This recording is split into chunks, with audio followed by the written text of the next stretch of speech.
Hi guys, welcome back to my channel. কেমন আছো তোমরা? আশা করি সবাই খুব ভালো আছো, আমিও ভালো আছি। ছেলের এক্সাম স্টার্ট হয়েছিল, তাই তোমাদের সাথে সেভাবে ভিডিও শেয়ার করতে পারিনি। আর বাচ্চাদের এক্সাম মানেই মাকে কিন্তু অনেকটাই দায়িত্ব নিতে হয়। তো আজকে আবার নতুন ভিডিও নিয়ে তোমাদের সামনে হাজির হয়েছি। ভিডিওটা দেখো, আশা করছি তোমাদের খুব ভালো লাগবে। এখন তো মোটামুটি প্রায় দিনই বৃষ্টি হচ্ছে, আর এই বৃষ্টির সময় বিকেলবেলা কিন্তু এই মাছ ভাজা খেতে ভীষণ ভালো লাগে। তবে সব সময় যে দামি মাছ হতে হবে তার কিন্তু কোনো মানে নেই। কিছু সাধারণ মাছ দিয়েও কিন্তু এরকমভাবে মাছ ভাজা বানানো যায়, আর খেতে যে কী দুর্দান্ত লাগে তা একবার না বানালে কিন্তু বুঝতে পারবে না। তো সম্পূর্ণ ভিডিওটা দেখো, আশা করছি তোমাদের ভালো লাগবে। ভালো লাগলে অবশ্যই একটা লাইক আর বন্ধুদের সাথে শেয়ার করে দিও। তো আজকে বানাবো পুঁটি মাছের ফ্রাই। তো পুঁটি মাছটা দেখো আমি 3 পিস নিয়েছি, তোমরা তোমাদের পরিমাণ মতো নিয়ে নেবে। আর মাছগুলো একটু বড় সাইজের ছিল, আমি কিন্তু এগুলো কাটিয়ে নিয়ে আসিনি। ভাজা খাওয়ার জন্যই আমি এগুলোকে আর কাটিয়ে নিয়ে আসিনি।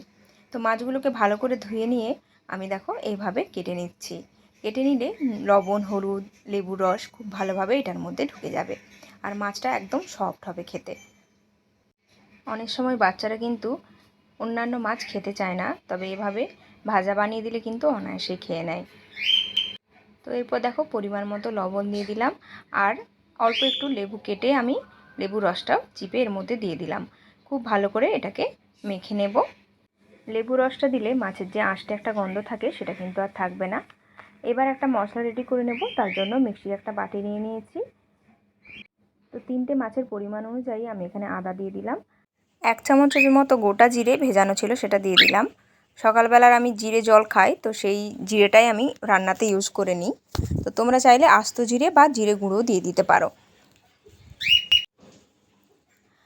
এরপর দিয়ে দেবো কাঁচা লঙ্কা। ঝালটা অবশ্যই তোমাদের পছন্দ মতো নিয়ে নিতে পারো। আমি এখানে 2টো কাঁচা লঙ্কা দিয়েছি। কিছুটা ধনেপাতা এখানে কুচিয়ে কুচিয়ে দিয়ে দিচ্ছি আমি। এবার দিয়ে দেবো রসুন। যেহেতু ছোট ছোট রসুনগুলো ছিল, তাই অনেক কোয়া রসুনই কিন্তু আমি দিলাম। তো বড় সাইজ থাকলে তোমরা 5 থেকে 6 কোয়া রসুন দিয়ে দেবে। এবার পরিমাণ মতো লবণ দিয়ে দিচ্ছি। মাছে তো লবণ দিয়েছি, এবার মশলার সাথেও আমি লবণটা একবারে দিয়ে দিলাম। এবার একটু জল দিয়ে দিচ্ছি। জল দিয়ে এটা খুব ভালো করে একটা পেস্ট বানিয়ে নেব। দেখতেই পাচ্ছ পেস্টটা ঠিক এরকম হয়েছে। তো এই পেস্টটা এখন একটা পাত্রে ঢেলে নেব। ভেটকি মাছ, বাসা মাছ এইসব মাছ দিয়ে তো আমরা ফিশ ফ্রাই খেয়েই থাকি, তবে এই পুঁটি মাছ দিয়ে একবার এভাবে বানিয়ে দেখবে, আশা করছি তোমাদেরও খুবই ভালো লাগবে। তবে তোমরা চাইলে পুঁটি মাছ না থাকলে কাতলা মাছ এলে বা রুই মাছ এলে তার পেটি দিয়েও কিন্তু বানাতে পারো, সেটাও কিন্তু খেতে খুব ভালো লাগে। তো মশলাটা দেখো আমি একটু ছড়িয়ে নিলাম পাত্রটার মধ্যে। এবার এর মধ্যে আরও কিছু শুকনো মশলা অ্যাড করব, যেমন 1/2 চামচের মতো হলুদের গুঁড়ো, 1/2 চামচের মতো লঙ্কার গুঁড়ো, ধনে গুঁড়ো, এটা ভাজার ধনে গুঁড়ো আছে, তো এখানে আমি 1/2 চামচের মতো দিয়ে দিলাম। 1/2 চামচের মতো দিলাম গরম মশলার গুঁড়ো। এবার ছোট চামচের 2 চামচের মতো আমি বেসন এখানে অ্যাড করে দিলাম।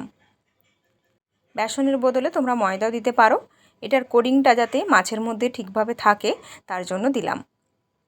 1 চামচ ময়দাও দিয়ে দিলাম। অনেক সময় শুধু মশলা দিয়ে করলে মাছের মধ্যে থেকে যে কোটিংটা থাকে মশলার, সেই কোটিংটা ছেড়ে যায়। তবে এভাবে একটু বেসন দিয়ে দিলে তাহলে আর কোটিংটা ছেড়ে যাবে না, আর খেতেও মুচমুচে হবে, ভালো লাগবে। অল্প একটু সর্ষের তেলও আমি এখানে অ্যাড করলাম। খুব ভালো করে সমস্ত কিছু মাখিয়ে দিলাম। লবণ যেহেতু আমি মশলার মধ্যে দিয়েছিলাম আর মাছটা মাখানোর সময় দিয়েছিলাম, তাই এখানে কিন্তু আর লবণ লাগলো না। এবার মাছগুলোকে খুব ভালো করে মাখিয়ে নেব। আর অবশ্যই মাছের পেটের দিকে যে কাটা অংশটা সেটার মধ্যেও একটু মশলা দিয়ে দেব, আর মাথার ভেতর যেই ফুলকাটা থাকে, সেই ফুলকাটা বের করা থাকে, সেই জায়গাটাতেও একটু মশলাটা দিয়ে দেব। তো মাছগুলোকে সব আমি একইভাবে মেখে নিচ্ছি। আমার বাড়ির সবাই মাছের ঝোল ঝালের থেকে এই ভাজা মাছ খেতে বেশি পছন্দ করে, সেটা বিকেলবেলায় হোক বা দুপুরবেলা ভাতের সাথে। তো তোমাদের কোনটা বেশি পছন্দ তোমরা কিন্তু কমেন্টে অবশ্যই জানাবে। এটাকে আধা ঘন্টার জন্য ঢাকা চাপা দিয়ে রেখে দেবো। আধা ঘন্টা পর আমি একটা কড়াই বসিয়ে দিয়েছি, যেখানে আমি মাছটা ভেজে নেব। আর এখানে সাদা তেল দিয়ে দিচ্ছি, তোমরা চাইলে সর্ষের তেলও ভেজে নিতে পারো। তো একটু ডুবো তেল দিতে হবে যাতে মাছটা ভালো করে ফ্রাই হয়। আর যেহেতু মাছগুলো বড় বড় ছিল, তাই ভালো করে ভাজতে হবে, তাই আমি অনেকটা বেশি তেল দিয়েছি, দেখতেই পাচ্ছ। তো তেলটাকে এখন খুব ভালো করে গরম করে নেব। তেলটা যদি না ভালো করে গরম হয় মাছটা কিন্তু চিটিয়ে যেতে পারে, তখন কিন্তু ভালোভাবে ভাজা হবে না আর মাছটা কড়াই থেকে উঠবেও না ভালোভাবে। তো তেল ভালো করে গরম হয়েছে কিনা সেটা চেক করে নিয়ে তারপর মাছটা দেবে। তো যেই পিসটাই বেশি মশলা ছিল সেই পিঠটা আমি নিচের দিকে দিয়েছি, আর ওপর পিঠটায় কম মশলা ছিল, তো সেটাতে আমি আরেকটু মশলা নিয়ে এইভাবে দিয়ে দিচ্ছি। মাছটা দেওয়ার পর আমি মিডিয়াম টু লোতে রেখেই ভাজবো, যাতে মাছটা ভালো করে ভাজা হয় আর ভেতরটা সুন্দরভাবে সেদ্ধ হয়। হাই আঁচে ভাজলে মাছটা পুড়ে যাওয়ার চান্স থাকবে আর ভেতরে ভালো করে ভাজা হবে না।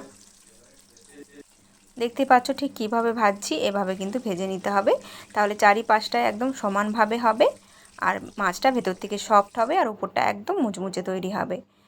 তো মাছটা ভাজা হয়ে গেছে, এখন আমি তুলে নিচ্ছি। আর এপিঠ ওপিঠ উল্টে পাল্টে 2 থেকে 3 বার ভেজে নিতে হবে। তো প্রত্যেকটা মাছ কিন্তু আমি একইভাবে ভেজে নিচ্ছি।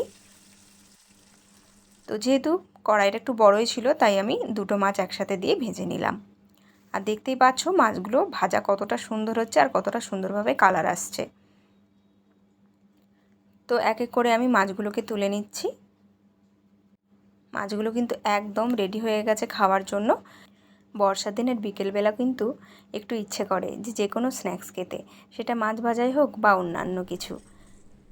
তো বাড়িতে যেদিন মাছ আসবে সেদিন কিন্তু তোমরা এরকমভাবে ফিশ ফ্রাই বানিয়ে নিতে পারো। একদমই কম ঝামেলার মধ্যে, দেখতেই পেলে খুবই সহজ আর সিম্পলভাবেই দেখানোর চেষ্টা করলাম। আশা করছি তোমাদের ভালো লেগেছে। ভালো লাগলে অবশ্যই একটা লাইক আর বন্ধুদের সাথে শেয়ার করতে ভুলবে না। আর চ্যানেলে যারা নতুন বন্ধু এসেছো অবশ্যই কিন্তু চ্যানেলটিকে সাবস্ক্রাইব করে পাশে থাকা বেল আইকনটি প্রেস করে দেবে। এই মাছ ভাজাটা কিন্তু অপূর্ব লাগে গন্ধরাজ লেবু দিয়ে। তোমাদের কাছে থাকলে অবশ্যই কিন্তু এটা দিয়ে সার্ভ করবে। গন্ধরাজ লেবুর সাথে একটু স্যালাড আর তার সাথে একটু কাসুন্দি, বিকেলবেলা জাস্ট জমে যাবে।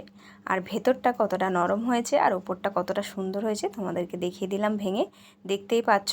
আশা করছি তোমাদেরও খুবই ভালো লেগেছে। তো ফিরে আসবো নতুন কোনো ভিডিও নিয়ে, ততক্ষণ সবাই ভালো থাকবে, সুস্থ থাকবে। টাটা।